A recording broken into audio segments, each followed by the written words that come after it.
शादी विवाह समय से कर देने से बहुत बड़े फायदे हैं। दोस्तों, आपको कौन से महाराज जी का विचार सही लगा, कमेंट करके ज़रूर बताना। दोस्तों, स्वागत है आपका एक और नए वीडियो पर। आज की इस वीडियो में हम सबको जानने को मिलेगा कि शादी करना क्यों ज़रूरी है। शादी जल्दी करना चाहिए या देर से करना चाहिए, जिसमें हमें ज़्यादा लाभ हो। इस वीडियो में आपको जानने को मिलेगा। वीडियो पूरा देखिए।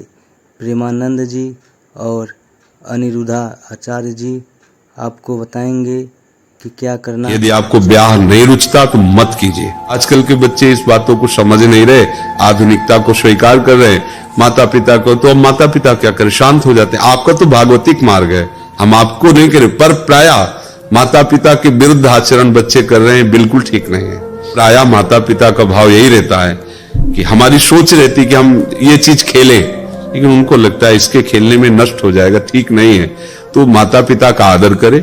आप वैराग्य भाव से भगवान मार्ग में चलना चाहते, इसलिए हम सपोर्ट करते हैं कि आप माता पिता की ये बात ना मानो कि ब्याह कर लो, क्योंकि अगर तुम्हारी इच्छा नहीं और तुमने ब्याह किया, ब्याह करने के बाद अगर विरोध वहां हुआ तो परिवार का परिवार पूरा दुखी रहेगा, तुम भी असंतुष्ट रहोगी। अगर आपकी ब्याह में रुचि नहीं है, अच्छी बात है, पर माता पिता के अनुकूल होकर उनके सानिध्य में, उनकी दृष्टि में रहो और वैराग्य पूर्वक खूब भजन करो, भगवान का कृपा प्रसाद अनुभव करो। पर आज का समय जो है थोड़ा सावधानी का है। हम अपने उन्माद में, वासना के उन्माद में समझ नहीं पाते और ऐसे लोगों से मित्रता कर बैठते हैं जो केवल हमारे सोच का पालन करें।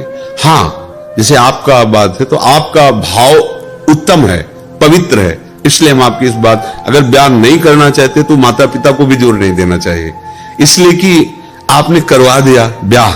क्योंकि माता पिता को एक होता है कि समाज में होगी कि इज्जत की बात है ना, लड़की जवान बैठी ब्याह ही नहीं कर रहे, वो लोक व्यवहार के, लेकिन उसकी रुचि नहीं तो फिर वहां जाकर के द्वंद खड़ा हो जाएगा ना। उसकी भोगों में रुचि नहीं है, पति में रुचि नहीं, और सामने वाला जो पति बनेगा वो इसीलिए बनेगा कि हमारा गृहस्थ धर्म चले, तो झगड़ा होगा, तुमको भी असंतुष्टता होगी, उसको भी असंतुष्टता होगी।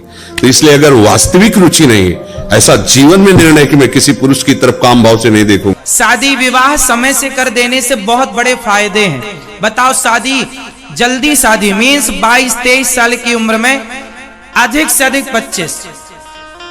यदि 22-23 साल में शादी कर देंगे तो बताओ इसके फायदे क्या हैं? क्या फायदे हैं इसके और नुकसान क्या है? अब आप कहेंगे महाराज जी जल्दी शादी करेंगे तो पढ़ाई का क्या होगा लड़की की और लड़कों की? अरे भाई, पढ़ाई तो ससुराल में भी, यदि लड़का लड़की ससुराल वाले समझदार हैं तो पढ़ाई तो ससुराल में भी हो सकती है, कोई रुकती थोड़ी है। बहुत लड़कियां ससुराल में पढ़ रही हैं, हाँ या ना? जल्दी शादी करने के फायदे क्या हैं वो मैं आपको बताता हूं। बात अच्छी लगे तो समझ लेना, नहीं लगे तो यहीं छोड़ के चले जाना, हम उठा लेंगे, है ना। जल्दी शादी करने से ये होता है कि बच्चे, लड़का लड़की किस उम्र में भटकते हैं ये बताओ? लड़के लड़कियों के भटकने की उम्र यही तो है, 20 से 25 साल। 20 से लगभग 20 से और ले लो तो 19 से 25 साल की अवधि, ये जो दूरी है, इसमें लड़का लड़की भटकते ज्यादा है, हाँ या ना? बोलो हाँ। यदि सही वक्त पर शादी कर दोगे तो भटकने की सारी संभावनाएं खत्म हो जाएंगी। यहां वहां जो ताका झांकी चल रही है सब खत्म हो जाएगी। सही समय पर सही निर्णय बहुत सही होता है।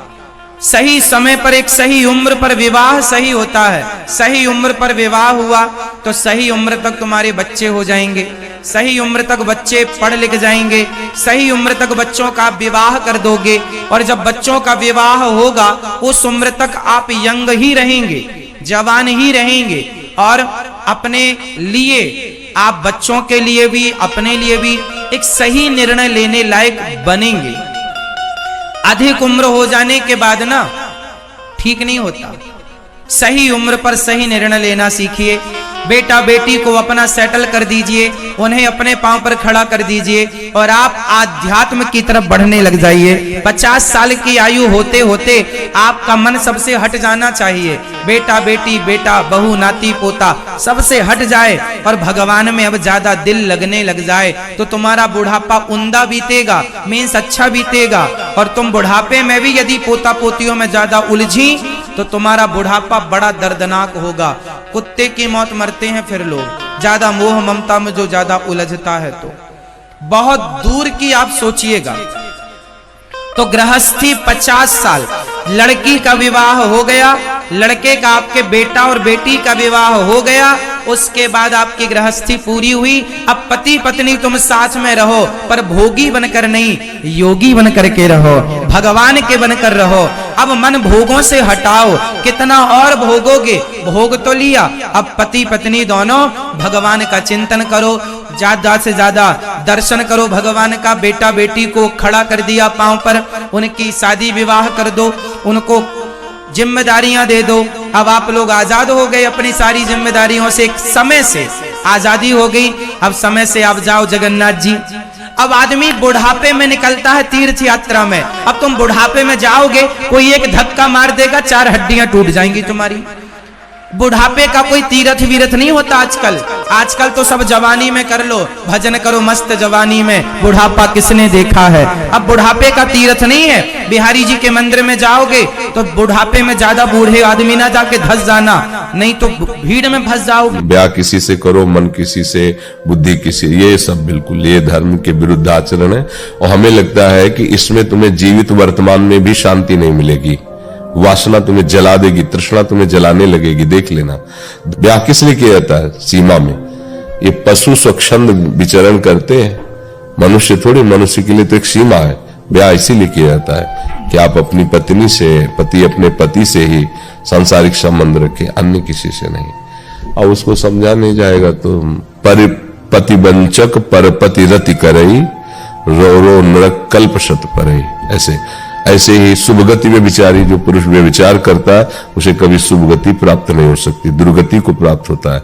ये बहुत जो हम लोग आजकल मनोरंजन समझते हैं ना, धर्म का त्याग करके मनमानी आचरण, तो ये जब शरीर में भयंकर रोग और दुर्गति होती है तो नरक क्या है, जीते जी देख लो, ऐसा नरक है।